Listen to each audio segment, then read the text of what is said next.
Alright, what's up guys, and welcome back to a brand new video.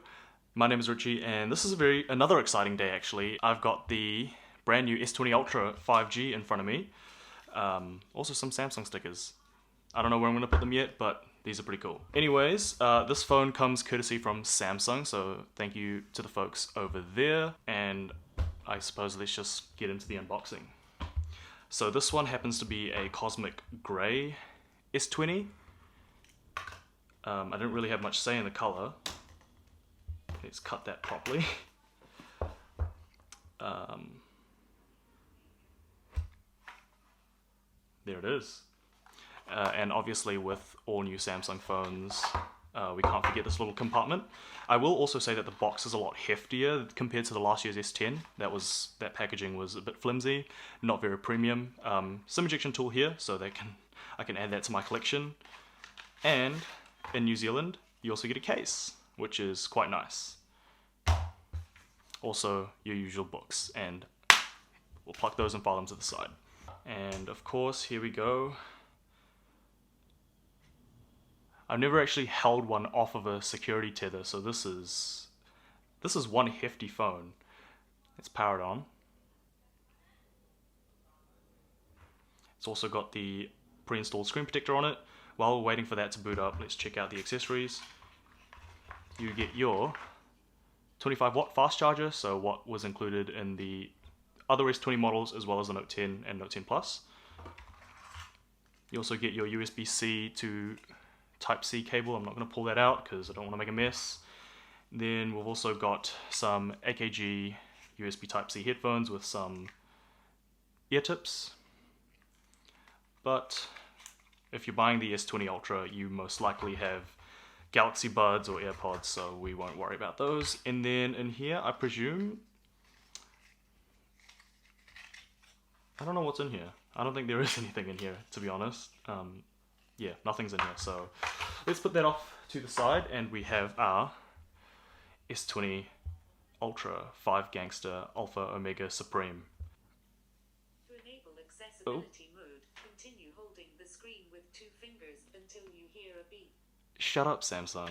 That was that took away from a very satisfying moment. Cosmic grey, very subtle, very minimalistic color, and that huge camera bump as well. This phone rocks on the table, so probably want to get a case for it. Let's do a quick size comparison. This is my iPhone XS Max, which is a bit beaten up at the moment. S20 Ultra is a lot taller, not as wide though, and weight seems to be quite comparable. What have I done there? This is last year's Galaxy S10 Plus. Let's put them together. Again, a lot taller, slightly wider, thicker, and a lot heftier. This one was a very light phone. And lastly, we have a Note 10 Plus. Now, I do actually prefer the square design of the Note 10. Note 10's a little bit wider, and the S20 Ultra is slightly taller. And there they both are. See, that camera bump just takes over the whole back of the phone. Cool, so I'm gonna get this set up and we'll have a play around with the 120Hz display and just, I don't know, initial first impressions, I suppose.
Alright, welcome back. I have now gotten my S20 all set up. I set up all my phones as brand new because I don't like to carry over possible extra bugs or anything that might not be favorable with a new phone. So I'll probably have to install my apps and stuff later, but we can have a play around with everything. Really the main thing that I wanted to highlight here is the 120Hz display. At the moment it's set to 60Hz and it comes out of the box at Full HD plus. We can keep it on this actually and change this to high refresh rate. And I don't know if you can actually see the difference. I might have to turn up the shutter speed on my camera, but if we compare this to the Note 10 Plus,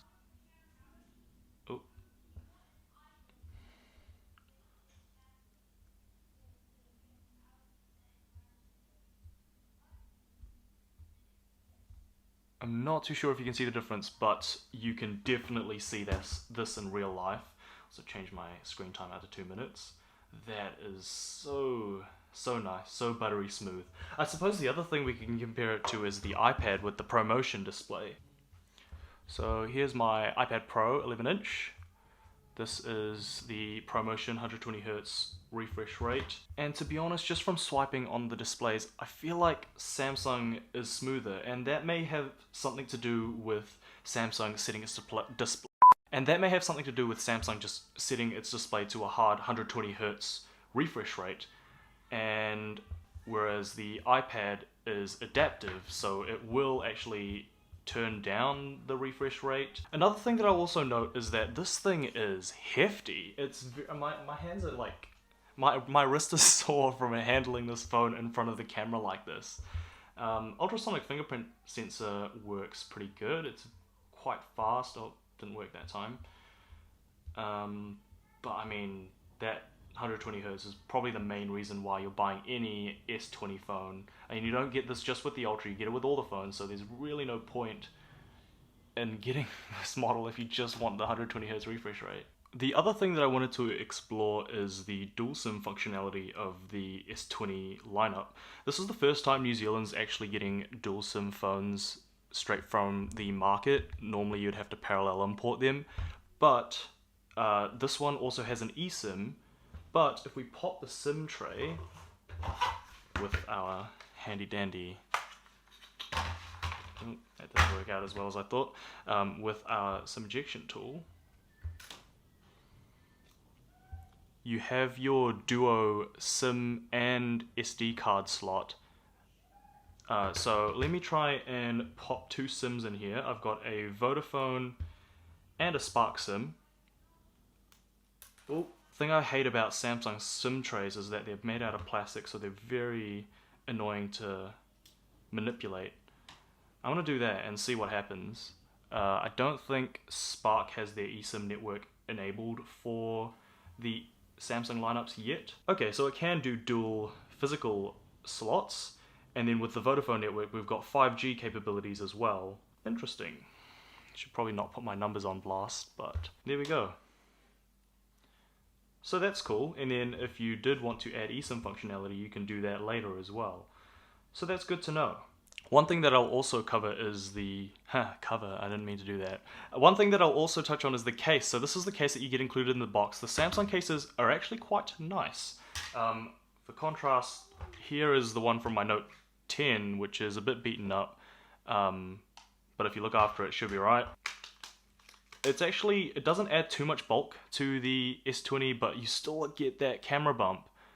So if you put it on the table, even with the case on, it still rocks. So if you were thinking that this would be a solution, it's not. You have to get a case that flattens out that camera bump. I'll see how annoying it is. Big camera bumps haven't bothered me. This is probably the biggest camera bump I have after my iPhone. I suppose we'll have to wait and see how this bothers me.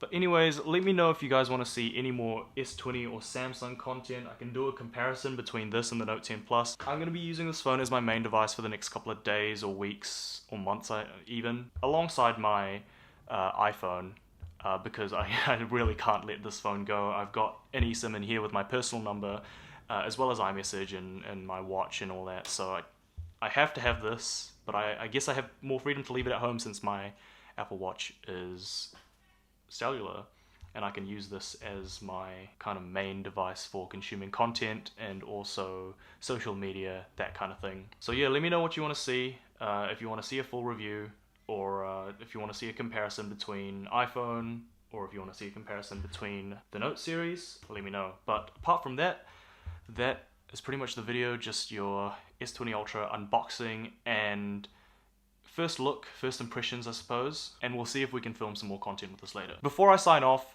I know a lot of you guys are watching without subscribing, so if you head down below the like button, hit subscribe, it'll help me out a ton, and let's get this channel to 1,000 subscribers. So with that being said, thank you guys so much for watching, sticking around to the end, and I will catch you guys in the next one.